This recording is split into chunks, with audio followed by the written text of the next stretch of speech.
conservatives are under attack.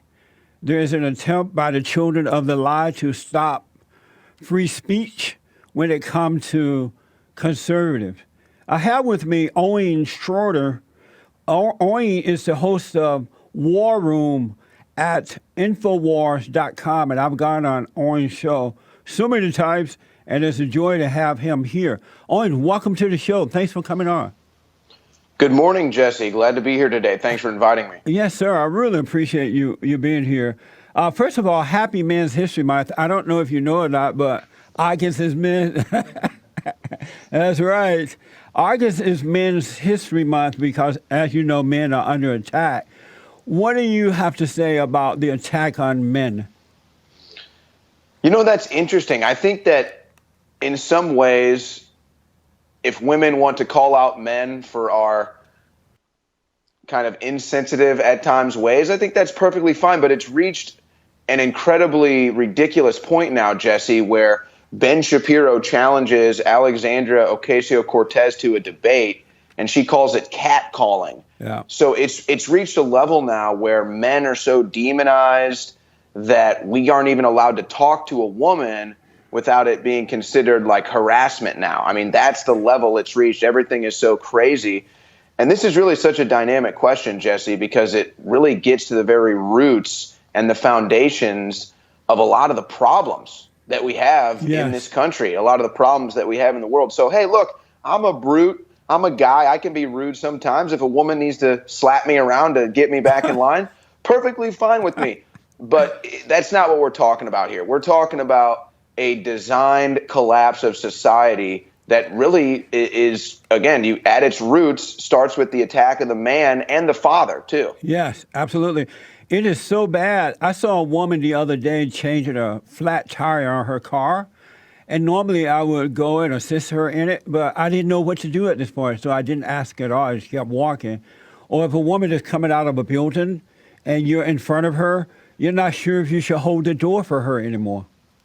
Right. That was actually recently in a episode of Curb Your Enthusiasm, where you can't decide whether to hold the door. Is it polite, or is she going to think that you're catcalling her or something like that? But the wilder thing about this, Jesse, is, and I think that this is more of a generational thing. You know, my generation has grown up kind of.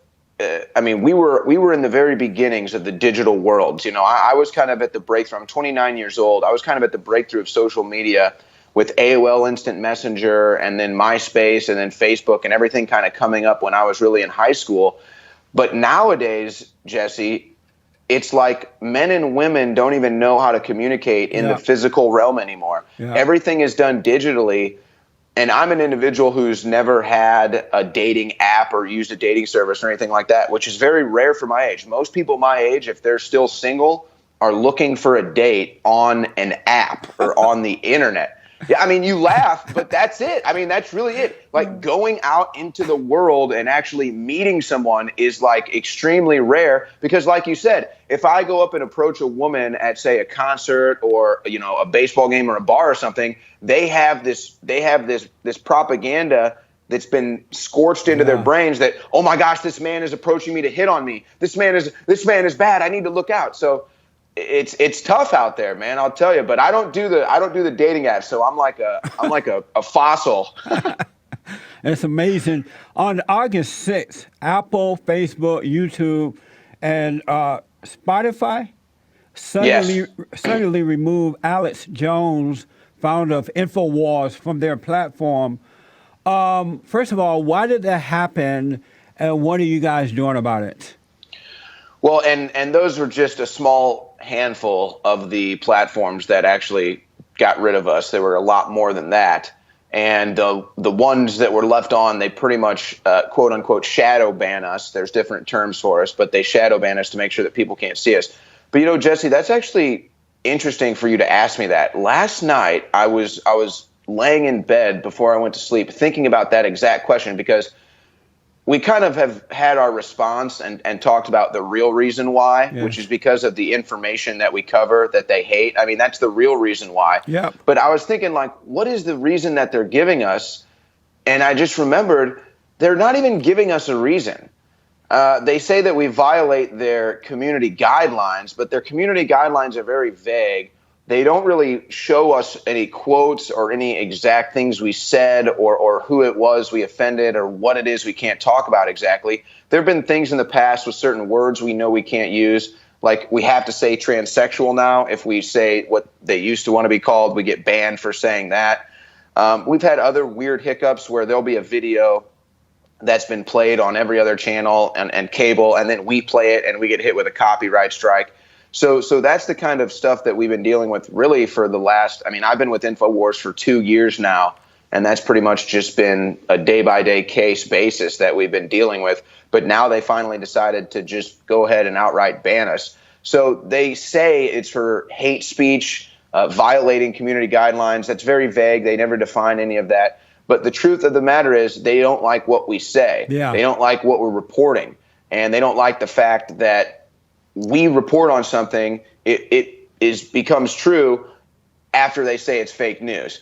And so people are starting to go and look at Alex Jones and look into it. And so they had to get rid of him. They had to deplatform him. I'm not sure what the big thing was, Jesse. I'm not sure if there's some big event coming they don't want us to cover. I'm not sure if it's because of the midterms that the blue wave is not happening and they don't want InfoWars on the air.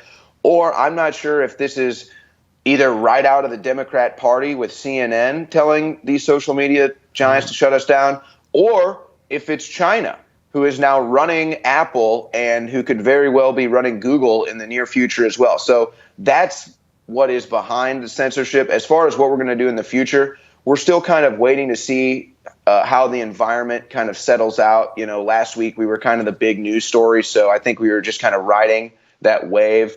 And I think once I get into the office today and I have some other meetings and talk to Alex, I think we'll have a better idea of what we want to do moving forward as far as where people can find all of our content. But right now we're just riding the wave, sending all of the new traffic to Infowars.com/show. That's where you can find all of our live streams as well as our archive full shows.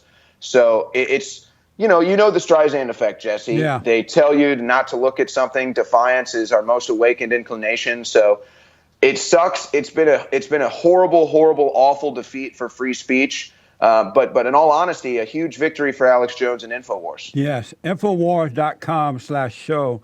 I'm going to be talking to Michael Tracy a little later this morning, and he's a journalist, and he says that this can all be traced back to Trump's 2016 election win. You agree with that? Well, I think it has something to do with it in a sense that it was InfoWars and people like you, who they'd love to see get off the air as well. It was people like us that got Trump in office. Yeah. You know, I mean, think about it, Jesse. If you didn't have InfoWars or talk show hosts like Michael Savage or yourself, no one else was for Trump. I mean, I'm a fan of Rush Limbaugh, but he was not pro-Trump. Fox News, if you watch Fox News up till about, I would say, July of 2016, they were not pro-Trump. They were very anti-Trump. They all laughed at Trump, too. So I think it's the realization that the internet and alternative media now has more power than TV that kind of shocked them and put Trump in office. However, I actually think, though, if Clinton would have been elected, we probably would have been removed off of these platforms years ago. Right. So I don't necessarily think that it's because Trump got in office and it has anything to do with Trump. I think, maybe existentially because we're so effective, but the banning, the censorship really, I think, has more to do with the fact that these platforms don't want us there, whether it's China, the Democrats, Brian Stelter for CNN is in their ear telling them to get rid of us. I think Trump is going to do something about this, but I think Hillary would have erased us probably over a year ago. That's right. And because we have elections coming up this year and then 2020, they don't want President Trump reelected, so they're working overtime to try to prevent that from happening. We have seen just plain old craziness happen since he's been in office, and so they definitely don't want him there. So we're probably going to see more of this as we move forward. And I just wonder what that means. Does that mean we're going to see more violence? Does that mean that they're going to try to rig an election with the electronic voting machines, which, by the way, we've got a beautiful opportunity here, Jesse, with all of the political paranoia and polarization. there's two things that both sides of the aisle actually agree on right now. I know that that's shocking to say. I mean, we can't even agree on lower taxes, but somehow both sides of the aisle agree on this one issue, Jesse, and that is we don't trust elections. Right. The Democrats and the left don't trust elections because they think the Russians are hacking and meddling and everything. The Republicans and the right aren't trusting elections because they think the Democrats are hacking and meddling and everything. So the answer is obvious. Paper ballots. Both sides agree. Let's go to paper ballots. Let's trust our elections again. That's right. Owen, I have a couple more questions for you. Can you hold on for a few minutes? Absolutely. Okay, I got to take a break. 888-77, Jesse. I'm going to take a break. Back in a moment, folks. Talking to Owen Shroyer, an amazing talk show host on InfoWars.com/shows, right, Owen? Yes, that's where our live streams are available right now. And when are you on? I am 3 to 6 weekdays Central Time. Right on. I wanted to ask, who put out more fake news, CNN, CBS, NBC, or ABC? Well, this is easy. CNN broadcasts news on 2 different channels 24 hours a day. So they have the record for fake news, and I don't think they're ever going to be dethroned because they keep broadcasting. That's right. That's why they want to get rid of InfoWars, because InfoWars, everybody and their mama watch it, and they're bringing the truth forward, and they cannot handle the truth at this point. This is actually one of the funniest things you've ever heard, Jesse. So we already knew that Brian Stelter was literally behind some of our flags and some of our strikes. Yes. But it gets even more pathetic. 2 days ago, we had a news strike on one of our Twitter accounts. It was for a video we put out, and the title of the video was "Brian Stelter is the face of true evil." And this was actually put out way back in January. But for some odd reason, 2 nights ago, we get a strike on that exact tweet. Now, call me crazy, but I think Brian Stelter is a couple bottles of wine deep on a Friday night going through Twitter looking for anything and everything he can possibly find to try to get us removed from Twitter. I'm dead serious. I think he's that big of a loser. And who is Brian, for those who don't know? You know what? He hosts this wonderful show on CNN called Reliable Sources. There's never been anything reliable on it, but that's the title. What do you recommend other hosts and audience do at this point about all this attack upon conservatives? You know, I was recently discussing this with a friend of mine who I think took the wrong step in response to the censorship, and that was to protect, I'll just say, themselves. To protect themselves, they decided to remove content that they were afraid was going to be something they could be censored for. Specifically, it was talking about Alex Jones. And I understand when you've put in a lot of hard effort to build up 2 million subscribers and you've put out all this great content, and YouTube, say, for example, is the one platform where you get most of your traffic. That's where everyone's been following you for years. So I understand why people would have that fear or would maybe want to censor themselves so they think they can still live. And what I said to this individual was, you know, the minute that you censor yourself, you're taking away your own First Amendment right. You know, they don't even have to legislate it out of existence, which we could all be afraid of, but they don't even have to do that if they can bully and intimidate you out of your First Amendment right. Then they've already won. That's right. And now you're censoring yourself. And I think that for most of the people out there that are afraid of that, you're probably at this point bigger than YouTube, and you can go exist wherever it is without YouTube. You know, I was thinking about this last night. I mean, someone like yourself or my show or some of the other more popular channels on YouTube, if YouTube really deleted all of them, that would actually be the greatest thing ever, because we would all move our huge audiences over to the same alternative internet, you know, television platform, whatever it be, whether it be Real.Video or BitChute. It seems like those are the two best options coming up. We would move our audience of millions and millions of people over to those platforms. So So my response to people that are kind of on the fence is just don't think about it as how is this going to impact me, and understand that whether or not you think you can get away with your speech now and not get censored, in 10, 20, 30 years down the road, you'll lose. You won't exist, and whoever it is that follows in your footsteps won't exist. So really, it's about taking a stand for free speech right now and realizing that if you bully or get bullied or are intimidated out of your First Amendment right, then that's just as effective for them as legislating the First Amendment right away. Why is it that conservatives don't have more outlets for freedom as the liberals do? It looks like we depend on them a lot.